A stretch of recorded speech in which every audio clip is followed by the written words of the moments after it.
నమస్తే ఫ్రెండ్స్, నేను మీ Sravani Harsha. Welcome back to our channel.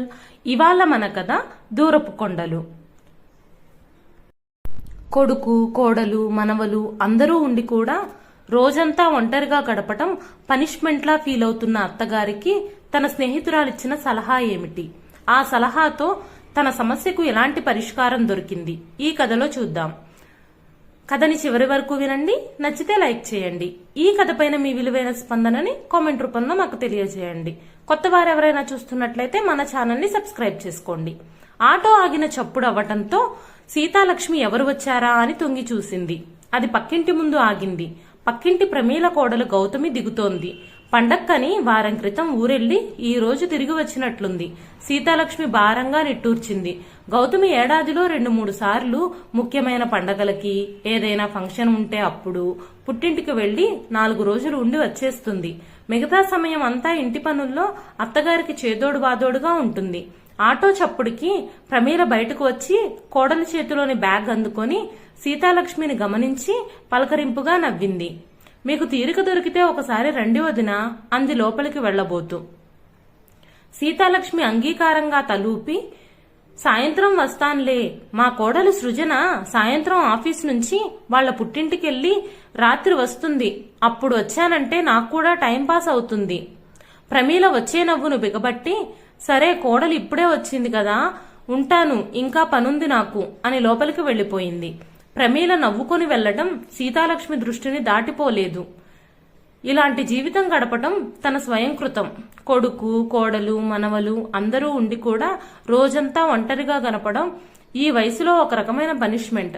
తన కొడుక్కి ఉన్న ఊర్లో సంబంధం దొరికిందంటే బంధువులు, స్నేహితులు అందరూ తనని రకరకాలుగా కామెంట్లు చేశారు. తను కూడా సృజన అందం, అనుకువ అన్నీ చూసి మురిసిపోయింది. తనకి తగ్గ కోడలని, చక్కటి ఉద్యోగం ఉంది. కొడుక్కి ఈడు జోడు బాగా కుదిరింది. వియ్యాల వారికి ఒక్కటే కూతురు. కొడుకు అమెరికాలో ఉన్నాడు. అతనికి వీలు కుదిరినప్పుడు 2 ఏళ్లకో వచ్చిపోతుంటాడు తల్లిదండ్రుల్ని చూడ్డానికి. అన్ని విధాలా బాగున్న సంబంధం. కట్న కానుకల ప్రసక్తి లేకుండా కోరి చేసుకుంది. ఊర్లోనే పుట్టిల్లు కాబట్టి ప్రమీల కోడల్లా రోజుల తరబడి వెళ్లి అక్కడ ఉండిపోనక్కర్లేదు. ఉద్యోగస్తురాలు కాబట్టి ఎలాగో బిజీగా ఉండి పుట్టింటికి వెళ్లాలనుకుంటే ఏ సెలవు రోజో వాళ్ళమ్మని చూడ్డానికి వెళ్లి అదే రోజు వచ్చేస్తుందని భావించింది. కూతుర్లు లేని తనకి ఆ లోటు తీరుస్తూ ప్రతి పనిలోనూ అండగా ఉంటుందని సంబరపడిపోయింది.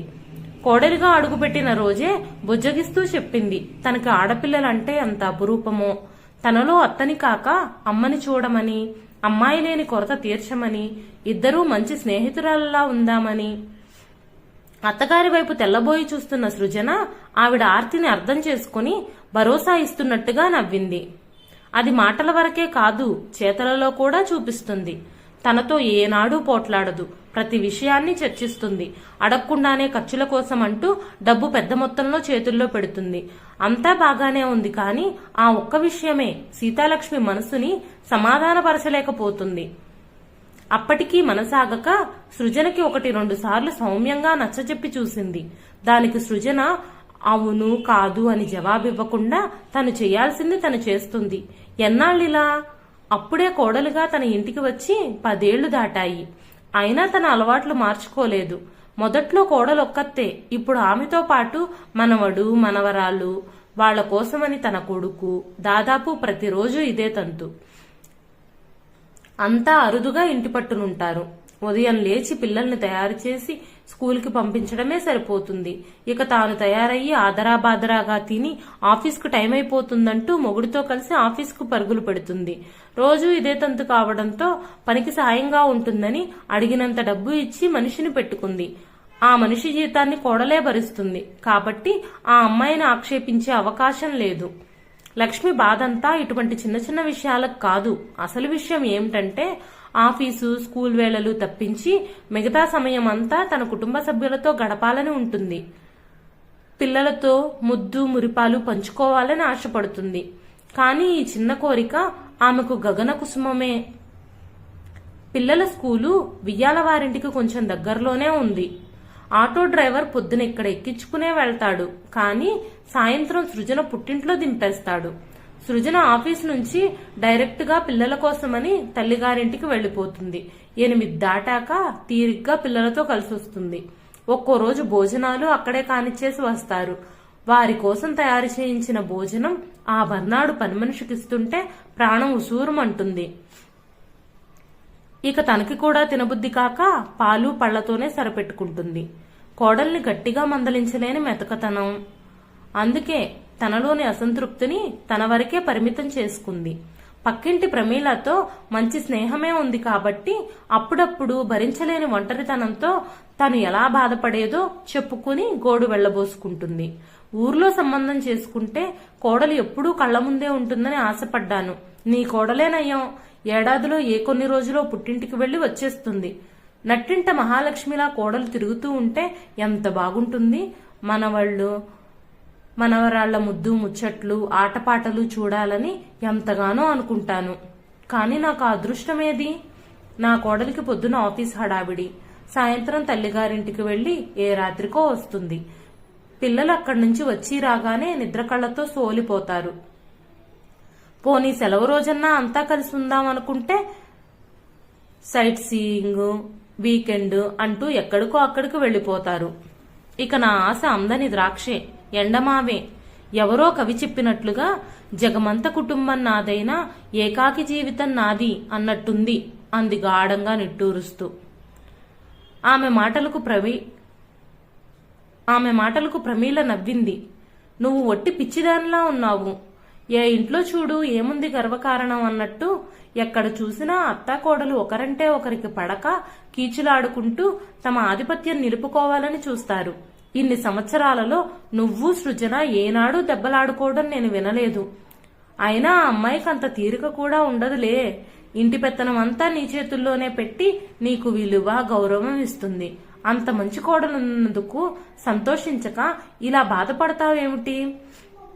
పుట్టిల్లు ఊర్లోనే ఉంది కాబట్టి రోజుకొక్కసారైనా వెళ్లి తన వాళ్ళని పలకరించి మంచి చెడ్డలు తెలుసుకుని వస్తుంది. అదీ కాక ఆ అమ్మాయి అన్నయ్య అంత దూరాన అమెరికాలో సెటిల్ అయిపోయాడు. ఇక వారిని పట్టించుకునేదెవరు?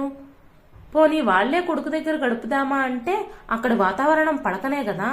వీసా గడువు పూర్తి కాకుండానే తిరిగొచ్చేశారు. కూతురుగా వారి బాగోగులు చూసుకోవటం తప్పదు కాబట్టి రోజుకొకసారి వెళ్లి వాళ్లను పలకరిస్తుంది. పిల్లలంటావా? అక్కడ పుట్టిన వాళ్ళు. అమ్మమ్మ అంటే సహజంగా వాళ్లలో ప్రేమ చనువు ఉంటాయి. నువ్వేమీ అనుకోనంటే ఒక మాట చెప్తాను. మన ఆత్మగౌరవానికి మర్యాదకి భంగం కలగనంత వరకు పరిస్థితులతో రాజీ పడేంత ఉత్తమం మరొకటి ఉండదు. ఇంకో విషయం చెప్పనా? నా కోడలు ఇప్పుడు ఇంట్లో లేదు కాబట్టి నా మనసులో మాట ధైర్యంగా నీకు చెప్పగలుగుతున్నాను. మా గౌతమి ఎప్పుడూ నన్ను అంటిపెట్టుకుని నా వెనకాలే ఉంటుందని, నేను అదృష్టవంతురాలని ఎన్నోసార్లు అన్నావు. అది నిజం కాదని చెప్పటానికి చిన్నతనం అనిపించి నీతో అనలేదు. నిజం చెప్పాలంటే నీకున్న ఆర్థిక స్వేచ్ఛ, సొంత నిర్ణయాలు తీసుకునే హక్కు కాని, ప్రశాంత వాతావరణం కాని నా ఇంట్లో నాకు లేవు. నేను నిన్ను చూసి ఎన్నిసార్లు అసూయపడ్డానో నీకు తెలుసా? ప్రమీల మాటలకు అడ్డొస్తూ సీతాలక్ష్మి ఏదో చెప్పబోయింది. ప్రమీల కాసేపు ఆగు అన్నట్లుగా చెయ్యూపి, నా మనసులో బాధ నీకు పూర్తిగా చెప్పనియ్యి. నా మనసు తేలికైపోతుంది. మా గౌతమి ప్రతి చిన్న విషయం కూడా తన ఇష్ట ప్రకారమే చేస్తుంది. పెద్దదాన్ని అడగటం, సంప్రదించడం అంటూ ఏమీ ఉండదు. ఒక వంట పని చేయాలన్నా, బజారుకెళ్లి ఏమన్నా కొనాల్సి వచ్చినా, ఇంటికొచ్చిన వారికి పెట్టిపోతలు జరపాలన్నా అంతా తన ఇష్టమే. తనకు ఇష్టం లేకపోతే అరిచి గింజుకున్నా చేయదు. సృజనలా నా కోడల్ని కూడా పుట్టిల్లు ఈ ఊరైతే తను కూడా పుట్టింటి మమకారంతో తరచుగా వెళుతూ ఉండేది. ఆ కాస్తసేపైనా నాకు కాస్త స్వేచ్ఛ దొరికేది. ఎవరితో చెబితే ఏం అపార్థాలు వస్తాయోనని రాజీ పడిపోయాను. కడుపు చించుకుంటే కాళ్ల మీద పడుతుందన్నట్టు కోడలితో గొడవ పడితే మనమే నష్టపోతాం. గయ్యాళి అన్న బిరుదిచ్చి వాళ్ల దారి వాళ్ళు చూసుకుంటారు. తన సంసారాన్ని వదులుకొని ఏ కొడుకు తన తల్లిదండ్రులను అంటుపెట్టుకుని వారితోనే ఉండాలనుకోడు. ఒక వయసు వచ్చాక వారి బాధ్యతలు వారికుంటాయి. కాబట్టి మనలోని అసంతృప్తులు అణుచుకొని సరిపెట్టుకోక తప్పదు.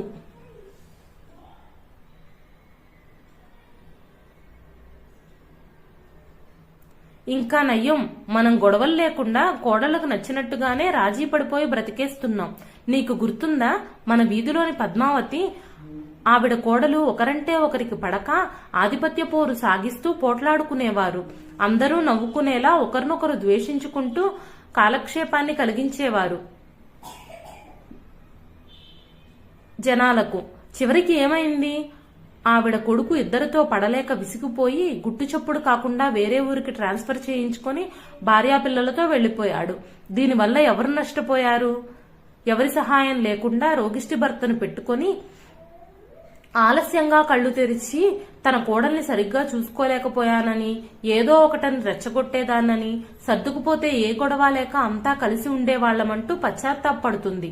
చేతులు కాలేక ఆకులు పట్టుకుంటే ఏం లాభం? ఇదంతా నీకింత విపులంగా ఎందుకు చెప్తున్నానంటే, మనకున్న కొండంత సమస్యను కూడా గోరంతగా భావించుకుంటే అసంతృప్తి మన దరిదాపులకు రాదు. దూరపు కొండలు నునుపు అనుకోక కొండ అద్దం ముందు కొంచెమే ఉండదా అనుకో. ఎంత పెద్ద సమస్య అయినా సరే అద్దంలో ఉండిపోయిన కొండలా మన సమస్య దూది పింజలా తేలిపోతుంది, చాలా చిన్నదైపోతుంది. ఇక ఆ క్షణం నుంచి సమస్య నీ వైపు నుండి కాక సృజన వైపు నుండి వివచించి దానికి పరిష్కారం వెతుక్కుంటావు. సుదీర్ఘమైన ప్రమీల మాటలకు సీతాలక్ష్మి పెదవులు చిరునవ్వుతో విచ్చుకున్నాయి. చాలా థ్యాంక్స్ ప్రమీల. ఇంత ఆలస్యంగానైనా నా కర్తవ్యం అర్థమైంది. సమస్యను బాగా విశ్లేషించి పరిష్కారాన్ని నాకే వదిలేశావు. రోజూ కాకపోయినా ఇక నుండి నేను కూడా ఎప్పుడైనా మా వియ్యాల వారింటికి వెళుతూ నా మనవల ముద్దు ముచ్చట్లతో పాలు పంచుకుంటాను. ఇన్ని రోజులు వాళ్లంతా ఒకటి, నేను వేరుగా ఉన్నాననే భావంతో దూరంగా ఉన్నాను. మా వియ్యాల వారిని కూడా తరచూ మా ఇంటికి రమ్మని ఆహ్వానిస్తే అంతా నా కళ్ల ముందే ఉంటారు. నాలో ఉన్న దిగులు, ఒంటరితనం అనే దెయ్యం పారిపోతాయి అంది నవ్వుతూ. ప్రమీల కుంటగా నవ్వింది. నువ్వు మిత్రలాభం గురించి ఆలోచించి నీ జీవితంలో కోరుకున్నది దొరికినందుకు ఆనందం పొందుతావు. మరి నేను కొంచెం స్వేచ్ఛావాయువు పీల్చడానికి నా కోడల్ని అప్పుడప్పుడు బయటకు పంపించాలంటే మిత్రభేదం గురించి ఆలోచించాలి అంది. ఆ మాటకు సీతాలక్ష్మి తన వయసును కూడా మర్చిపోయి విరగబడి నవ్వింది. సంతోషంగా నవ్వుతున్న సీతాలక్ష్మిని చూసి ప్రమీల కూడా ఆమె నవ్వుతో శృతి కలిపింది. ఇదండి ఈ రోజు కథ. ఈ కథ నచ్చితే లైక్ చేయండి. ఈ కథపైన మీ విలువైన స్పందనని కామెంట్ రూపంలో తెలియజేయండి. కొత్త వారెవరైనా చూస్తున్నట్లయితే మన ఛానల్ ని సబ్స్క్రైబ్ చేసుకోండి. Thank you for watching.